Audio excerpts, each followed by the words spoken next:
Hello, dear students. This is Jahin Ahmed, your physics teacher from Central Public School.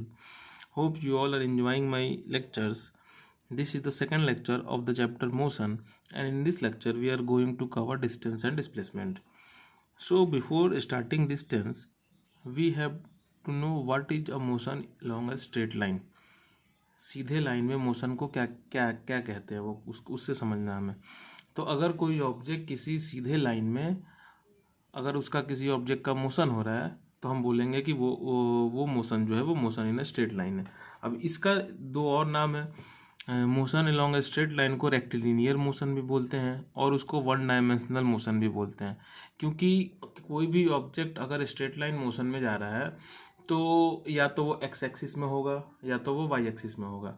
अब x में plus और minus दोनों तरफ हो सकता है, वाई में प्लस और माइनस दोनों। अब ये हमें लेना है कि हम एक्स एज्यूम कर रहे हैं या वाई एज्यूम कर रहे हैं। तो जनरली एक्स जो वन डायमेंशनल मोशन होता है यानी कि motion along a straight line, तो जनरली उसको एक्स एक्सिस पे एज्यूम करके हम लोग सॉल्व करते हैं। तो वन डायमेंशनल मोशन को हम लोग जो नंबर लाइन है जो हमने मैथ्स में पढ़ा होगा जूनियर सेक्शंस में, तो उसी पे सॉल्व करते हैं। तो हमारा ये एक नंबर लाइन है और ये हमारा ओरिजिन है और यहाँ से किसी भी ऑब्जेक्ट का मोशन स्टार्ट हो रहा है। तो अगर ऑब्जेक्ट हमारा राइट की तरफ जाता है तो इधर वाले डायरेक्शन को हम लोग पॉजिटिव लेते हैं, और अगर ऑब्जेक्ट लेफ्ट की तरफ जाता है तो इधर वाले डायरेक्शन को हम लोग नेगेटिव लेते हैं। क्योंकि अब हम लोग ये हर जगह तो कहना काफ़ी मुश्किल है कि object is going towards right, object is going towards left, object is moving towards east, object is moving towards waste. तो आसान तरीका क्या है कि हम एक तरफ के डायरेक्शन को प्लस बोलते हैं और दूसरे तरफ के डायरेक्शन को माइनस बोलते हैं।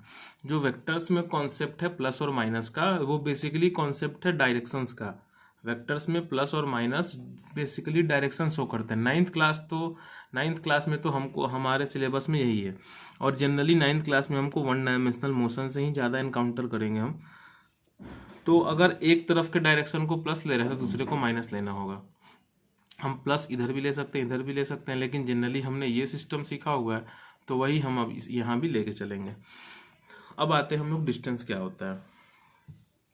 तो डिस्टेंस है कि कोई भी ऑब्जेक्ट कितना कितना पाथ कवर कर रहा है चलने में। जैसे आप मान लो घर से स्कूल गए, आप वहाँ घर से स्कूल गए तो आपका स्कूल सपोज 1 किलोमीटर है, फिर आप स्कूल से घर आए तो वापस भी एक किलोमीटर है, तो टोटल डिस्टेंस हमने कितना ट्रैवल किया आपने 1 + 1 that will be equal to 2 kilometre. तो डिस्टेंस जो है वो किसी भी ऑब्जेक्ट के द्वारा जो एक्चुअल लेंथ कवर होता है, जो एक्चुअल लेंथ वो कवर करके जाता है, उसी को डिस्टेंस बोलते हैं। The actual path length covered by an object is known as distance. इसको रिप्रेजेंट करते हैं हम लोग सिंबल स्मॉल एस से। ये एक स्केलर क्वांटिटी है, यानी इसमें बस मैग्नीट्यूड होगा, इसमें डायरेक्शन बताने की ज़रूरत नहीं है। इसका एसआई यूनिट जो है वो मीटर है, ठीक है। अब हम आते हैं डिस्प्लेसमेंट के कॉन्सेप्ट पे। डिस्प्लेसमेंट क्या है? तो डिस्प्लेसमेंट उससे कुछ मिलता जुलता ही है, लेकिन ये एक वेक्टर क्वांटिटी है। डिस्प्लेसमेंट क्या है कि the shortest distance between the initial and the final position of an object is known as its displacement. Displacement है अगर कोई ऑब्जेक्ट, सपोज आप वही सेम एग्जांपल, घर से स्कूल गए और फिर स्कूल से घर आ गए, तो ये पूरी जर्नी आपकी देखी जाए तो आप घर से ही शुरू किए थे और वापस घर पे ही आ गए, तो इनिशियल पोजीशन भी आपका घर ही था, फाइनल पोजीशन भी आपका घर ही है। तो यहाँ पे इनिशियल और फाइनल पोजीशन के बीच डिस्टेंस क्या है? 0। तो यहाँ पे डिस्प्लेसमेंट हमारा होगा 0। डिस्प्लेसमेंट मेजर करने के लिए हम लोग इनिशियल और फाइनल पोजीशन बस देखते हैं, टोटल लेंथ देखने की ज़रूरत नहीं है। हम किस रास्ते से जा रहे हैं, कैसे घूम के जा रहे हैं, हमको उससे कोई मतलब नहीं है। सपोज अगर कोई ऑब्जेक्ट है वो ऐसे घूम के ऐसे ऐसे ऐसे ऐसे यहाँ पहुँच रहा है, ये ए पॉइंट था, ये बी पॉइंट था, तो ये ऑब्जेक्ट का ये वाला जो पाथ है ये डिस्टेंस होगा, लेकिन डिस्प्लेसमेंट क्या होगा? यहाँ से यहाँ की डायरेक्ट दूरी, ये डिस्प्लेसमेंट है इसका। ये इसको भी स्मॉल एस से ही रिप्रेजेंट करते हैं। ये एक वेक्टर क्वांटिटी है, यानी इसमें मैग्नीट्यूड भी होगा और डायरेक्शन भी होगा, और इसका भी एसआई यूनिट मीटर ही होता है। अब हम अपने पिछले वाले एग्जाम्पल पे जाते हैं।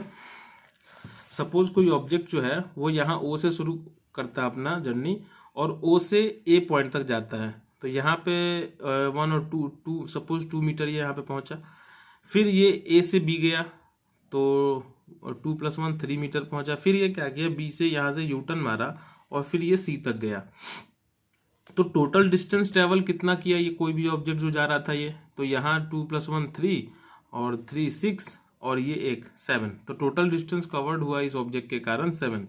लेकिन अगर इसका डिस्प्लेसमेंट पूछा जाए तो ऑब्जेक्ट का इनिशियल पोजीशन ये था जो वो शुरू किया था, और फाइनल पोजीशन कहाँ है इसका, ये यहाँ पे। इन दोनों के बीच में जो जो डिस्टेंस है वो कितना है, 1 यूनिट का, यानी 1 मीटर। ठीक है। अब क्योंकि ये एक वेक्टर क्वांटिटी है तो हमें डायरेक्शन भी दिखाना होगा। तो क्योंकि अभी ऑब्जेक्ट हमारा लेफ्ट साइड में है तो हम बोलेंगे कि जो ऑब्जेक्ट का डिस्प्लेसमेंट है वो -1 मीटर है। ठीक है। एक दूसरा एग्जांपल लेते हैं। ये हमने पढ़ा था कि डायरेक्शनल कन्वेंशन में कि ऊपर वाले साइड को नॉर्थ लेना है, नीचे वाले को साउथ, राइट साइड वाले को ईस्ट और लेफ्ट साइड वाले को वेस्ट। सपोज कोई ऑब्जेक्ट है वो ओरिजिन पे था, यहाँ पे इसने अपना मोशन स्टार्ट किया और ये ओ से ए पे गया, जो कि ए 10 मीटर दूरी पे है ओ से। फिर इसने इस ऑब्जेक्ट ने साउथ राइट टर्न लिया और साउथ की तरफ ये बढ़ने लगा। फिर ये साउथ की तरफ बढ़ा 15 मीटर, फिर ये पहुंचा पॉइंट बी पे, और फिर बी से ये 10 मीटर गया और ये पॉइंट सी पे पहुंचा। तो इस ऑब्जेक्ट ने टोटल डिस्टेंस कितना ट्रेवल किया, 10 + 15 25, फिर then 10, that will be equal to 35 meter. But what will be the displacement? It is the initial position, that is O, and C is the final position. So the shortest distance is 15 meter. So the displacement will be 15 meter, but we have to specify direction also. So the displacement will be 15 meters towards south. हमें displacement जब भी हमको बताना होगा, this is the total distance 35 meter and this is the displacement which is 15 meters towards south। या तो direction हम लोग साउथ ईस्ट नॉर्थ वेस्ट इस तरीके से बता सकते हैं, या जनरली हम 1 डायमेंशनल ही इनकाउंटर करने वाले हैं 9th क्लास में, तो हम लोग डायरेक्शन कैसे बताएंगे, प्लस या माइनस सिंबल से। अगर हम नॉर्थ को प्लस मानते हैं तो ऑटोमेटिकली हमारा साउथ जो है वो माइनस हो जाएगा। तो अगर ऑब्जेक्ट नॉर्थ की तरफ है तो बोलेंगे प्लस में है, यानी नॉर्थ अगर 10 मीटर जाता है तो +10, अगर साउथ में जाता है 10 तो हम बोलेंगे -10। सिमिलरली अगर ईस्ट को प्लस मानते हैं तो ऑटोमेटिकली हमारा ठीक अपोजिट वेस्ट माइनस हो जाएगा। आई होप आपको डिस्टेंस और डिस्प्लेसमेंट समझ में आ गया होगा। अब हम आगे बढ़ते हैं। ये एक एग्जांपल है एनसीईआरटी पेज नंबर 100 का इंटेक्स्ट क्वेश्चन। इस क्वेश्चन में ये कह रहा है कि एक फार्मर है जो कि स्क्वायर फील्ड में मूव कर रहा है, और उस स्क्वायर फील्ड का एक साइड है 10 मीटर, तो 10 10 10 10, और स्क्वायर क्या होता है, उसमें 90 डिग्री का एंगल बनता है। तो फार्मर को ये पूरा राउंड लगाने में 40 सेकंड का टाइम लगता है, और हमसे क्वेश्चन में बोला है कि टोटल टाइम दिया गया है 2 मिनट 20 सेकंड का। तो बताइए कि फार्मर का डिस्प्लेसमेंट क्या होगा 2 मिनट 20 सेकंड के बाद। तो सबसे पहले तो हमको यूनिट जो है वो एसआई में लेना है, तो हम मिनट को पहले सेकंड में कन्वर्ट करेंगे। तो 2 minute that will be equal to 120 second plus 20 that will be equal to 140 seconds. अब एक राउंड लगाने में 40 सेकंड लग रहा है, तो 140 सेकंड में कितने राउंड लगेंगे हमारे, तो 140/40 that will be equal to 3 integer 1/2 rounds, यानी 3 राउंड वो पूरा घूम चुका होगा और फिर वो आधा राउंड और जाएगा। तो हमने माना कि फार्मर ए से शुरू कर रहा है, तो 3 राउंड पूरा घूम गया, ए पे आ गया, फिर आधा यानी यहाँ और यहाँ, यानी फार्मर अभी हमारा सी पे है। तो हमें फार्मर का डिस्प्लेसमेंट बताना है। तो ए शुरू किया था फार्मर ने ए से, और अभी है वो सी पे। तो ए और सी के बीच की शॉर्टेस्ट दूरी क्या है, this.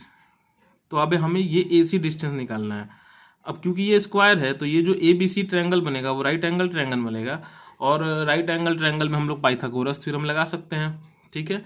This implies AC square will be equal to AB square plus BC square. तो हमारा जो AC डिस्टेंस है वो आ जाएगा √अंडर AB स्क्वायर। AC जो है वो √under AB square plus BC square.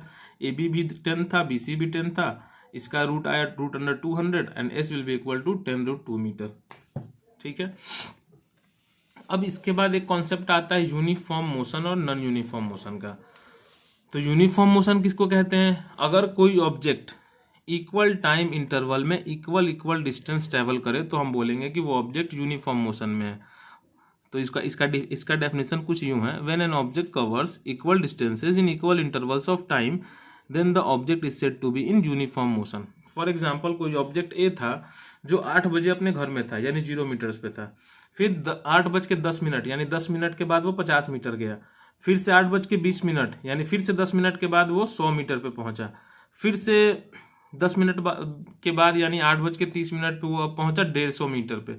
तो हम क्या देख रहे हैं कि टाइम इंटरवल सब में बराबर है 10-10 मिनट का, और ऑब्जेक्ट जो है वो हर इक्वल टाइम इंटरवल में 50 मीटर ही मूव कर रहा है आगे। तो हम बोलेंगे कि ये जो मोशन है ऑब्जेक्ट का, ये motion this is a uniform motion. ठीक है। नॉन यूनिफॉर्म मोशन किसको बोलेंगे? तो वैसा मोशन किसी ऑब्जेक्ट का जब इक्वल टाइम इंटरवल में अनइक्वल डिस्टेंस ट्रेवल हो, टाइम इंटरवल इक्वल हो, डिस्टेंस ट्रेवल अनइक्वल हो। When an object covers unequal distances in equal intervals of time, then the object is said to be in non-uniform motion. Suppose for an object B, 10 बजे वो अपने घर में था, 10 minute बाद यानी 10:10 10:10 पे वो 10 मीटर पे था अपने घर से। फिर 10:20 पे वो अपने घर से 40 मीटर पे था। फिर 10:30 पे वो अपने घर से 100 मीटर पे था। तो पहले के 10 मिनट में ऑब्जेक्ट जो था वो 10 मीटर का डिस्टेंस ट्रेवल किया, दूसरे के 10 मिनट में जो ऑब्जेक्ट था वो 30 मीटर का डिस्टेंस ट्रेवल किया, और तीसरे के 10 मिनट में वो ऑब्जेक्ट ने 70 मीटर्स का डिस्टेंस ट्रेवल किया। अब क्योंकि इक्वल टाइम इंटरवल में ऑब्जेक्ट हमेशा एक अनइक्वल डिस्टेंस ट्रेवल कर रहा है, तो हम बोलेंगे this motion is an example of non uniform motion. I hope आपको समझ में आ गया होगा। ये यूनिफॉर्म और नॉन यूनिफॉर्म का बच्चों को काफ़ी परेशान करता है, आप इसी ध्यान से देखेंगे। अब आपके लिए कुछ होमवर्क है। आप एनसीईआरटी पेज नंबर 100 का क्वेश्चन 1 और 3 करेंगे, 2 मैंने बता दिया अभी। फिर पेज नंबर 112 का क्वेश्चन 1 करेंगे। बस ये 3 क्वेश्चन बुक के हो गए, और ये दो क्वेश्चंस मैं खुद दे रहा हूँ आपके लिए, ये आपको सॉल्व करना है। होप आपको समझ में आए और ये आप क्वेश्चंस आसानी से कर लोगे। जैसे पिछले क्वेश्चंस आपने बहुत ही अच्छे से और बहुत काफ़ी बच्चों का आंसर बहुत ही बढ़िया था, मुझे बहुत अच्छा लगा। Thank you, that's all for today.